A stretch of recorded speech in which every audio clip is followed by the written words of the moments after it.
On today's podcast, we're going to talk about how assumptions hold you back. We'll talk about 5 ways your assumptions are holding you back, and I'll give you 5 ways to keep your assumptions in check. Welcome to Lift Your Future, a podcast that teaches you coping skills through stories, methods, and proven techniques to improve relationships and outcomes in your personal and professional life. I'm Nicole Winkler, a licensed therapist and executive coach. On this podcast, we'll share relatable life experiences designed to help you grow. I will provide easy, practical ways to develop thoughts, feelings, and behaviors to impact your life, both personally and professionally. My goal is simple: to help you lift your future. Hello and welcome to this episode of Lift Your Future. I'm Nicole Winkler. I'm very excited to be here today. We're going to talk about assumptions. And this idea came to me actually when I was sitting on an airplane a few weeks ago with my family, and we had been rerouted and had a 24-hour layover in a city, Las Vegas, where I never wanted to take my children until they were much, much older. And it was obviously very inconvenient, but it wasn't just us and it wasn't just our family. It was everybody that was on the plane. And I know that this is a really big deal. There are flights being canceled in a lot of places, and it's not just inconvenient, it really does kind of uproot people's lives, not just, the passengers, but family members and getting home and jobs and work. And so it really got me thinking about, the assumptions that we make. And my first thought was, there are all these people very upset. Of course, I'm upset about it as well. I want to get home. I'm with my kids. I don't want to be in Las Vegas with my kids. If I'm going to be in Las Vegas, I want to be in Las Vegas with adults. But it was like, okay, really quick, take a step back, reframe. We're going to make the most of it. So let's go see the fountains and let's go, do the sightseeing, a little bit of what we can do, ride a roller coaster because they were actually tall enough to ride the roller coaster. So I guess what made me really think about assumptions was the reaction that people around me were having. I had my own internal reaction, of course, and I restructured it, tried to reframe it really quickly. Okay, at least we didn't get on an airplane with a pilot that's been flying 80 hours this week and get into a crash. At least we didn't get on a plane where there are active cases with COVID. The staff have COVID and they're spreading it to everybody on the plane just so we can get home by the time that we're supposed to get home. So that got me thinking because I was hearing other people talk around me. And it was very much like this was a personal attack on them. And they were taking it very personally, which again, I had that was my first thought. And I've learned over the years, my first thought is wrong. So if my assumption is, hey, they're doing this on purpose and they are trying to upset me and derail my vacation, then, hopefully they're not. And really the reality is they're not trying to do that. Nobody tried to ruin your day or tried to ruin your flight. When you order something at the grocery store and it rings up wrong. Oh, did that cashier purposely ring that up wrong? Can we just operate under the assumption that people are doing their best and that they're not trying to make your life more difficult? So that's where the idea for this podcast came to fruition for me. And it's really important to me because we walk around assuming things all the time, from seeing somebody drive by me or zoom past me in a whatever kind of car, and I make an assumption about that person that could be completely wrong.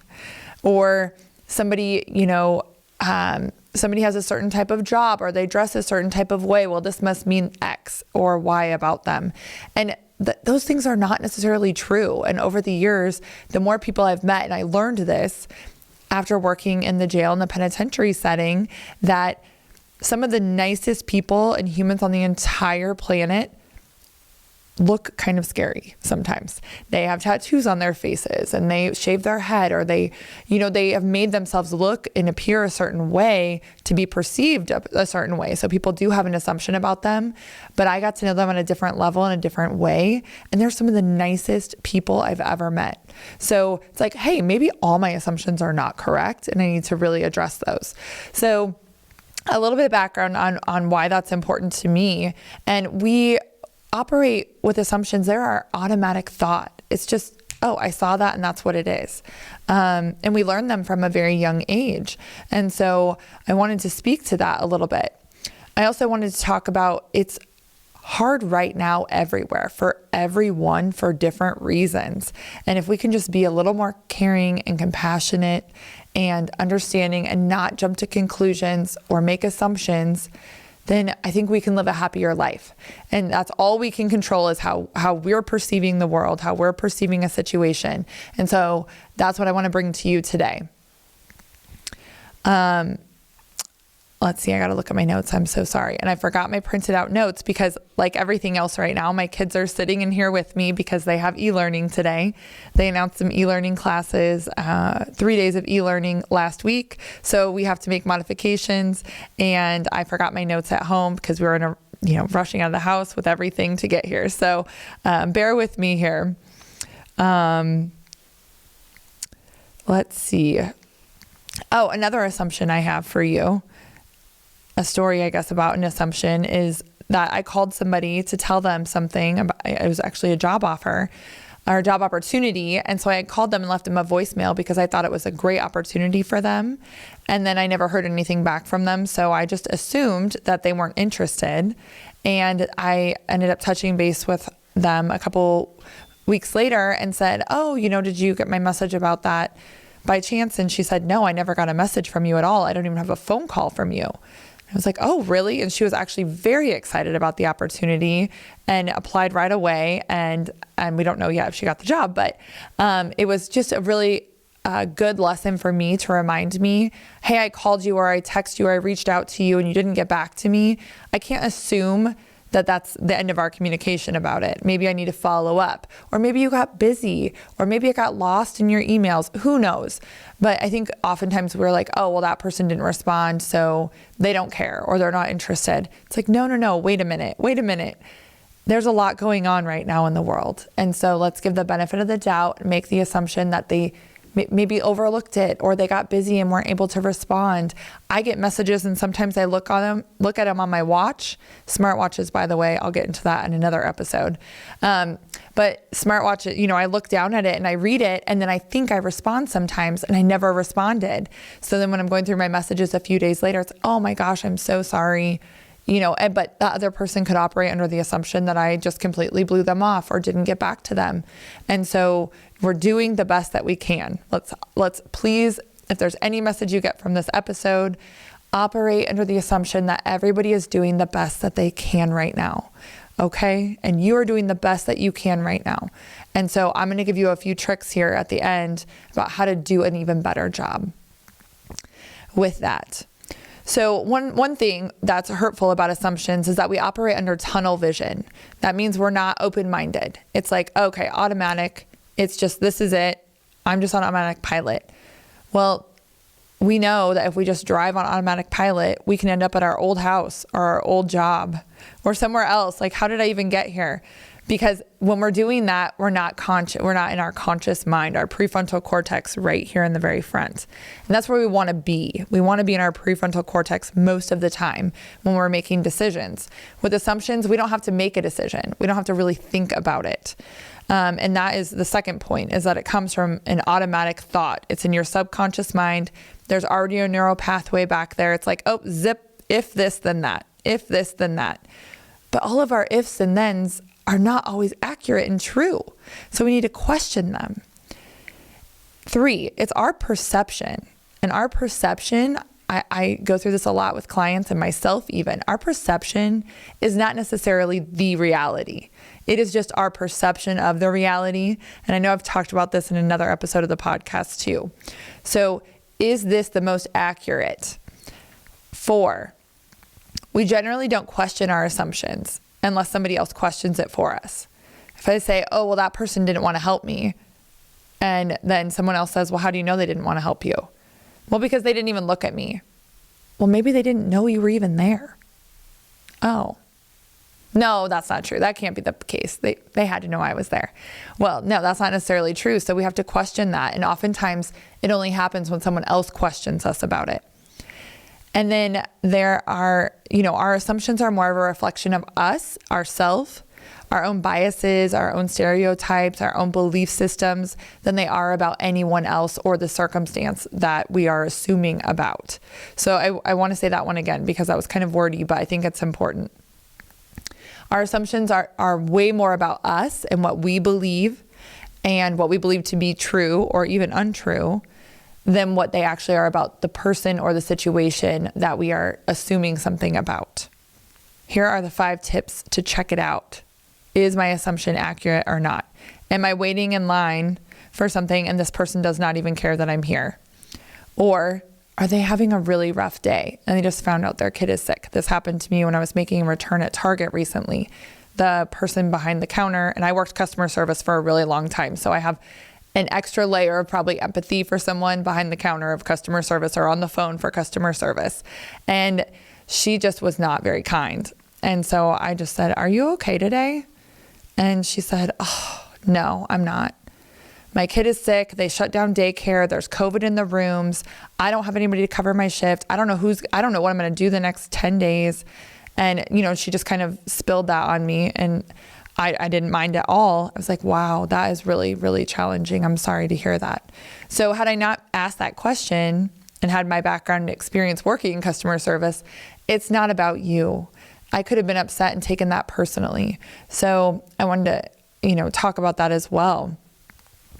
So how to check it out. The first step is to ask yourself if my thoughts about the situation are evidence-based. Like, are these based in reality? And if I don't know that, sometimes we don't know that with ourselves, ask someone else that's not a part of the situation. Hey, if this were to happen, how would you perceive this? What would you think? What assumptions would you make? Because usually a third party can give us more accurate information. Don't tell them who, though, because if they know the person, then they might have the same background as you do. But hey, this happened. Should I be upset about it? Should I take this personally?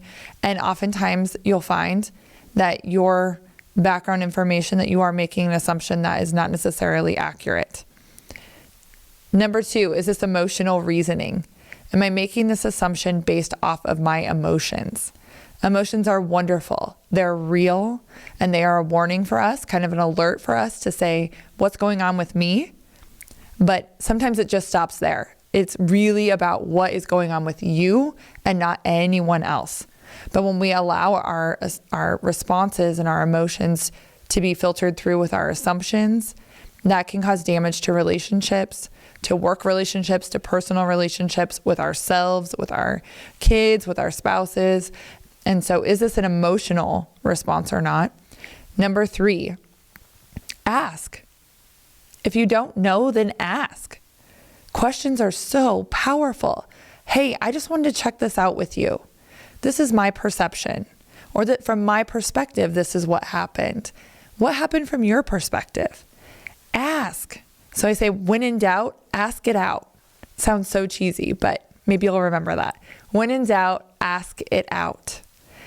And then the next step, number 4, is listen to the response. Actually listen to understand, listen to hear the response. And if the response is, no, I'm fine, that's probably not real. There's probably an attitude in there or a tone in there. You can pick up from that. And hey, maybe you don't want to talk about it right now, but I can sense that you're really not fine. And I do want to hear, I do want to know. So that way I'm not assuming something that's incorrect. Number 5, don't take it personally. Don't take it personally. Most of the time, we are doing our best. I would say 99% of the time, everybody is doing the best that they can do right now. There's very few people that are out there planning and plotting to ruin your day or to make something more difficult for you. So am I taking this personally? This really is not a personal attack on me. This is something they are going through. Give it back to them. Let them own their stuff. You own your stuff. Don't take it personally. And then just a little bonus in there. If there is something that you realize you made an assumption about, apologize for it. When you recognize it, realize it, apologize for that. I've made assumptions. I've made plenty of assumptions in my life, and I'm sure I'll make plenty more. But when they are brought to my awareness, then I can come forward and say, oh, wow, okay. So I work with people all the time. They say, I want that promotion, but I'm not going to get it. That's one, a limiting belief, but that limiting belief is actually an assumption. You're assuming before you even apply for the promotion that you want that you're not going to get the job. Well, then you're not going to get it. Or I want to have this meeting with someone and I have this vision, I have this idea, but I don't think that they'll meet with me. They don't even know who I am. Well, you're making an assumption and you didn't even check it out yet. Go check it out. Go see. Oh, I have to take my kids here and there and everywhere else. Nobody's around to help. Did you ask if somebody would help? I mean, I've been totally guilty of that. I have to do all these things. I have to be the one that's responsible for that and this and that and the other. And then I end up burned out and upset and frustrated when really all I needed to do was ask. And I made the assumption that I had to be the one completely responsible. That was all on me. I had to take ownership of that. Okay, so the 5 ways to keep your assumptions in check. 1, ask yourself, is this based in evidence? And if you don't know, if the answer is I don't know, or I'm unsure, go ask someone else that you trust, someone else that you know will be honest with you. Number 2, is this assumption filtered through emotional reasoning? Am I emotional about this? And therefore I'm making an assumption about something. Our emotions are awesome, but they are, they're down in our brainstem. They're not in our prefrontal cortex. And so we need to really assess that and bring that information to the forefront of our minds. Ask questions. Asking questions is so powerful. And then listen to the answer. Don't just ask the question, listen to the answer. And then finally, don't take it personally. We are doing our best. So I'll leave you with this. Have compassion. Compassion for the people that are around us. Compassion for the people that are around you. Everybody is trying right now. Everybody is doing the best that they can do right now. Let's operate under the assumption that 99.9% of the people are doing the best that they can right now. And let's also operate under the assumption that we are doing our best right now. And if we improve just a little bit, like 1% more tomorrow, like, oh, okay, I jumped to this conclusion. I made this assumption. I'm going to go make it right. Go back and make it right and apologize. That will build relationships. That will build community. And we will all be better off for it. Thank you again so much for listening today. If you have gotten any value out of this podcast or my previous episodes, please leave a 5-star review. I would really, really appreciate it. And have a great week.